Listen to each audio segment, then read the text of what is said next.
प्रकाश जी, ये तो बात सच है कि देखिए आग तो बहुत ज्यादा फैल चुकी है, सिर्फ दिल्ली एनसीआर में नहीं पूरे भारत में इसकी आग फैल रखी है। और वो हमने कल तस्वीरें देखी राजधानी दिल्ली की सड़कों पर। नहीं देखिए, आग फैलाई किसने? किसी ने अकाउंटेबिलिटी तय होगी ना, सरकार की जिम्मेदारी है भाई। जो बच्चे कल आप हिंसक बातें कर रहे हैं, ये बच्चे अगर 1 महीने से इस देश की राजधानी के अंदर बैठे हैं, उनके हाथ में हथियार नहीं था, उन्होंने अनशन चुना। और ये देश आजाद कहीं ना कहीं ऐसे आंदोलन से हुआ है। उन्होंने एक लोकतांत्रिक तरीके से सरकार तक अपनी बात पहुंचाने का एक रास्ता चुना, लेकिन सरकार कहीं ना कहीं इस मामले को लेकर के गंभीर नहीं थी। सरकार का एक भी प्रतिनिधि जाकर के इन बच्चों से जाकर के बात कर सकता था, उनकी बातों को कहीं ना कहीं संज्ञान में लिया जा सकता था। कल दिल्ली की सड़कों के ऊपर जो भी हुआ, ये किसी भी लोकतांत्रिक व्यवस्था के लिए बेहतर नहीं है। और दूसरी बात, आप मुझे ये बताइए, जब आपने भी वो ट्रक देखा, आपने भी उस ट्रक का नंबर है, मैंने भी वो अपने घर के अंदर ड्राइंग रूम के अंदर बैठ करके कहीं ना कहीं टीवी और सोशल मीडिया पे देखा, तो दिल्ली पुलिस के पास उस ट्रक का नंबर कहीं नहीं है। वो अभी तक क्यों नहीं अरेस्ट है?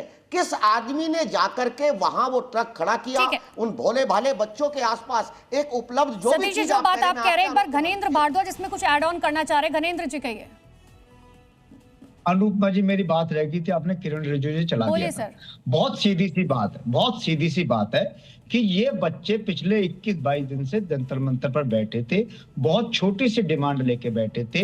अगर आपके यहाँ पर भी कोई आदमी, कोई एम्प्लॉय एक बार गलती करेगा, 2 बार करेगा, 3 बार करेगा, चौथी बार करेगा, 5वीं बार करेगा, 6ठी बार आपकी मैनेजमेंट भी उसे बाहर का रास्ता दिखा देगी। लेकिन धर्मेंद्र प्रधान के साथ नहीं हो रहा।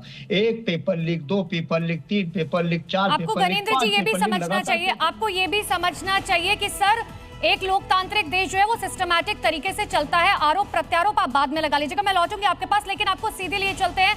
गाजीपुर बॉर्डर की तस्वीरें दिखा रहे हैं जहां पर किसान पहुंच चुके हैं, उनकी तरफ से प्रदर्शन की शुरुआत हो चुकी है। आज किसानों की तरफ से दिल्ली कूच का ऐलान किया गया था। तस्वीरें देख लीजिए, पहले पुलिस की तरफ से, अब उन किसानों को समझाया जा रहा है। दरअसल यूएस और भारत के बीच में जो ट्रेड डील हुई है उसे रद्द करने की मांग की जा रही है। भारत का बहुत क्लियर इस पर स्टैंड है कि देखिए ऐसा कुछ भी नहीं होगा जिसकी वजह से किसानों को नुकसान पहुंचे।